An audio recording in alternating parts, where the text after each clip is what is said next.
Olá, meu nome é Luciana Costa, eu sou infectologista e o objetivo dessa explanação é revisarmos essa nota técnica número 6 de 2020, que saiu agora no dia 29 de abril, pela Anvisa, como um anexo, uma orientação para prevenção de controle das infecções pelo coronavírus. Procedimentos cirúrgicos é um complemento à nota técnica número 4 da Anvisa. Então, o objetivo é repensar nas cirurgias nesse momento de coronavírus tão complicado para leitos de UTI, ventiladores e até força realmente de trabalho e repensar nas cirurgias eletivas. Então, passando rapidamente aqui, nós temos um sumário. Essa nota foi dividida em tópicos. Então, o primeiro tópico como organização pré-cirúrgica, segundo, capacitação e equipe, terceiro, equipamentos de proteção individual e orientações gerais de acordo com o risco, quarto, ambiente cirúrgico e quinto, procedimentos laparoscópicos e, por último, as referências que vocês podem ver na nota técnica realmente.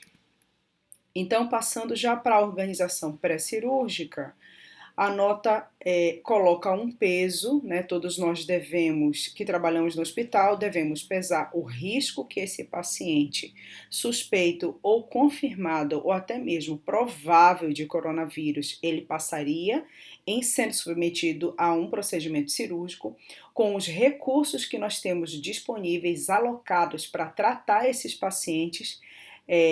Independente da curva, do momento da curva onde nós estejamos e as necessidades desses pacientes cirúrgicos. É uma urgência, é uma emergência, e aí lá embaixo a gente já vai ver, ele traz toda esse conceito.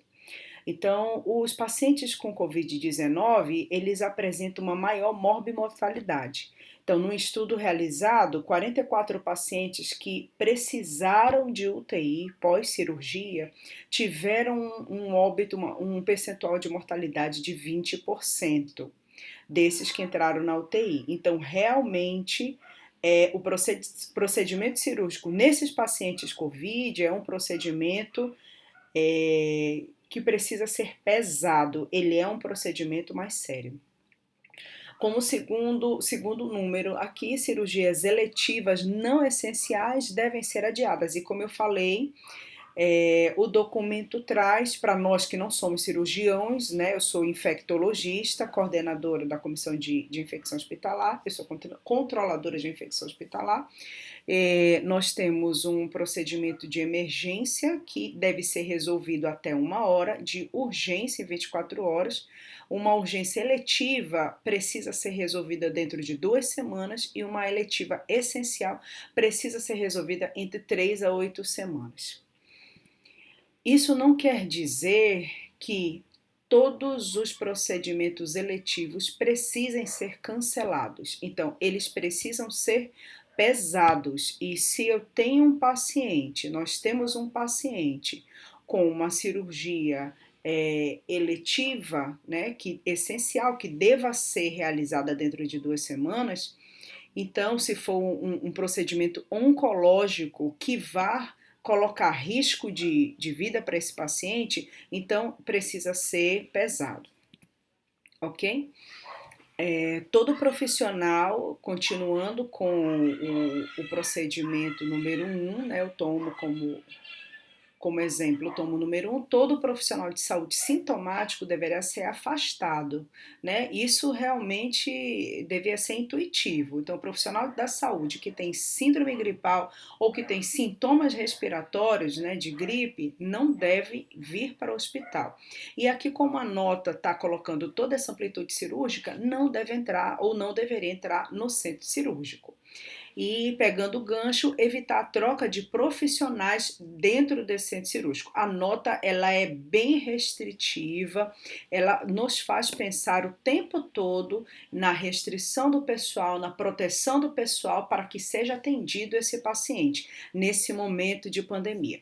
Pacientes submetidos à tomografia de abdômen para quadros abdominais agudos Se o radiologista observar alterações já nas bases pulmonares, que pelo corte nós podemos observar, deverá ser realizada a tomografia de todo o tórax. Então, aquele paciente que fizer uma tomografia para abdômen agudo, que pode ser um sinal atípico de COVID, né? Pacientes com quadros abdominais agudos, deve ser feito a TICAR para avaliação do COVID.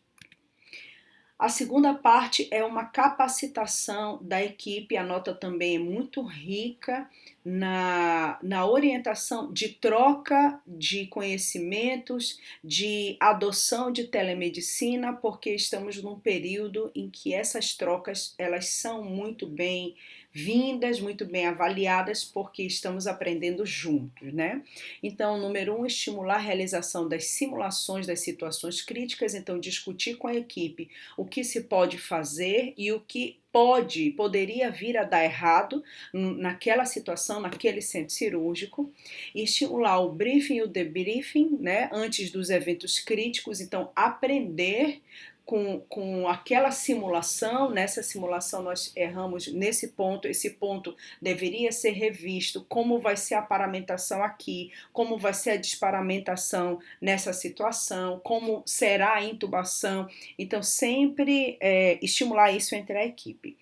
Adotar a escala funcional de trabalho, então talvez não seja o momento de fazer um aprendizado, né, com muitos residentes, com muitos internos, com muitos staffs, não é o momento de circular muita gente dentro desse centro cirúrgico. Medidas individuais de proteção, que tem um capítulo só, ou um tópico, né, só para as medidas, obviamente, para os EPI. Adotar a medida de telemedicina e telesaúde. Então, às vezes, um cirurgião experiente está em outro local ou está mesmo em sua residência, ele pode ajudar também nesse ato, fazendo parte da equipe como telemedicina. Como terceiro ponto, equipamento de proteção individual, e a Anvisa coloca as orientações conforme o risco. O uso de EPI conforme situações já orientadas, já sabidamente, pela nota técnica número 4 de 2020, tá? Que saiu, a última revisão foi 31 de março. E aí, nesse tópico número 1, ele coloca algumas observações. Então, entre as observações, a máscara de tecido não deve ser usado na assistência, isso é um conceito universal. O EPI para casos suspeitos ou confirmados de COVID, obviamente, né, isso a gente coloca não só no paciente cirúrgico. O transporte do paciente para aquele profissional, ele precisa trocar o avental e a luva quando ele sair do centro cirúrgico, levar o paciente, até o local indicado para ele, e aí então ele se desparamentar. Mas na saída do centro cirúrgico, ele precisa descartar a luva que ele usou, o avental que ele usou, colocar a partir do momento da orientação da Anvisa, e cada hospital pode fazer a sua orientação de paramentação, obviamente respeitando essa nota técnica que eu já citei. Adiante, evitar a saída de circulante, a circulante realmente não deve sair daquele local, né? E aí, para tal, precisamos disponibilizar um profissional fora dessa sala para suprir as necessidades essenciais para o ato cirúrgico. E, por fim, o uso de máscara cirúrgica no paciente. O paciente precisa usar a máscara cirúrgica enquanto ele circular pelo centro cirúrgico. Quando ele tiver o uso, ele precisar de anestesia local, e logo depois que termina o ato cirúrgico, ele ser levado para o seu leito, para o seu local de internação ou para SR. E aqui são os quadros para os EPIs que nós copiamos da Anvisa. Então, nós temos a seguinte situação: para o paciente sintomático ou ele é suspeito ou confirmado de COVID, está dividido em equipe cirúrgica e a equipe de internação. E aqui a Anvisa traz para os pacientes sintomáticos ou suspeito ou confirmado a máscara N95, o protetor facial, o avental cirúrgico impermeável com a luva estéril. Para a equipe de internação, se eu tenho uma situação sem risco de aerossol, o que muda é a máscara cirúrgica e consoante com que situações que já traz na nota técnica número 4, que a transmissão, né, é por gotícula, então se não tem risco de aerosolização, a máscara é cirúrgica. E o avental, ele não coloca aqui a obrigatoriedade de ser impermeável para a equipe de internação. Para a situação com risco de aerosolização, aqui a diferença é a máscara N95 ou PFF2, tá? Situação para paciente assintomático. Para cirurgia sem risco de aerosolização, a máscara cirúrgica com o avental cirúrgico, ele atende. Para cirurgia com risco de aerosolização, aí nós temos a máscara N95 e o avental cirúrgico impermeável, isso para a equipe cirúrgica ou de anestesia. E para a equipe de internação, nós temos a cirúrgica para os profissionais durante a permanência na unidade e adicionar os demais EPI conforme a orientação e diagnóstico de paciente. Situação de emergência com triagem de sintomas respiratórios que não foi disponível. Ficou um pouco torto, mas aqui deu para entender. O EPI para a equipe cirúrgica anestesia seria a máscara N95, já que é uma emergência, eu não tive como triar esse paciente, e o avental cirúrgico impermeável. Notem que, numa situação de emergência, eu preciso resolver o quadro do paciente em 2 horas, caiu no quadro como se fosse um paciente. Eu vou cuidar, eu vou equipar esse pessoal de centro cirúrgico como se fosse um paciente suspeito ou confirmado de Covid. E aqui a Anvisa coloca, né, isso aqui é um parágrafo copiado, ipsis literis de lá da nota, cirurgias ou procedimentos com potencial risco para aerosolização com partículas infectantes. Ela coloca intubação orotraqueal, cirurgia de cavidade oral, faringe, laringe, tórax, cirurgia abdominal aberta ou laparoscópica, mas traz uma ressalva importante. Né, que os conhecimentos disponíveis sobre a possibilidade de aerosolização são escassos e essa classificação é embasada na opinião de especialistas. Penúltimo tópico, no ambiente cirúrgico propriamente dito.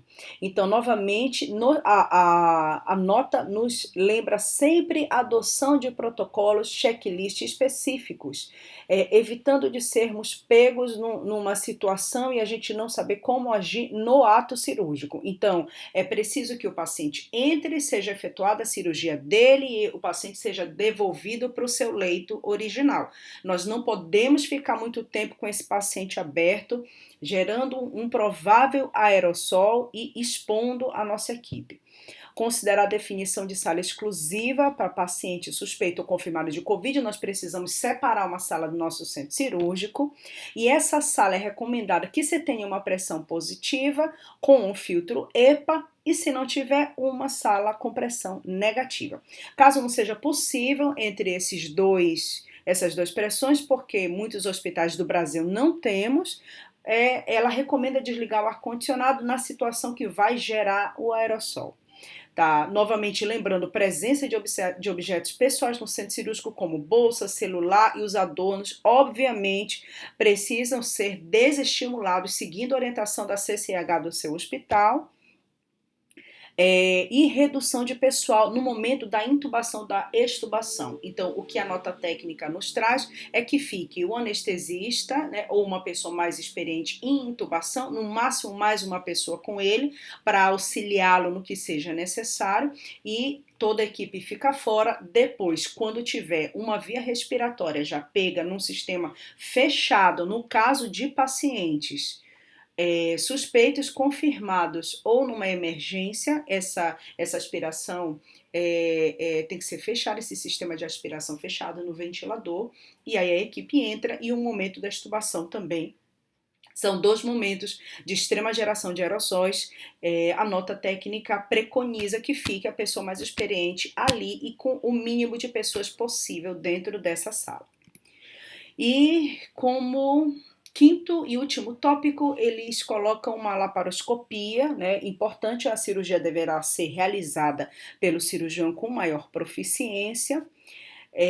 Verificar a vedação dos trocartes antes dos procedimentos, recomendar o uso de trocarte descartável, porque teoricamente seria mais seguro, escolher um único trocarte para esvaziamento do pneumoperitônio durante a cirurgia em sistema fechado, ou traz também dispositivo de filtragem a selo d'água, ou também pode filtro de ventilação mecânica. Porém, desculpem aqui o erro, os filtros específicos são altamente recomendados, tá? Para laparoscopia.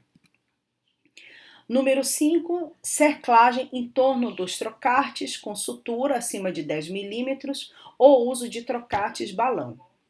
Retirada das peças cirúrgicas e trocartes somente após total desinsuflação com uso de dispositivo, ou seja, as bags próprias, dispositivos próprios. A nota traz também que não seria interessante fazer adaptações, como por exemplo com luvas cirúrgicas, tá? Não é desaconselhável.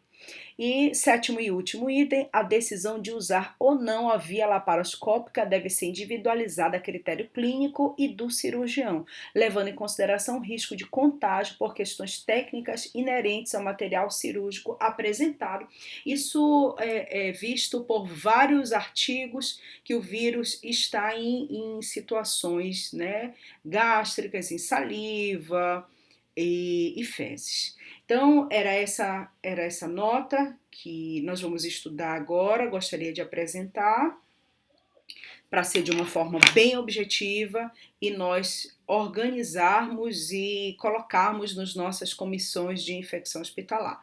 Então, aqui é a doutora Luciana Costa, médica infectologista, e estamos no dia 2 de maio de 2020. Muito obrigada.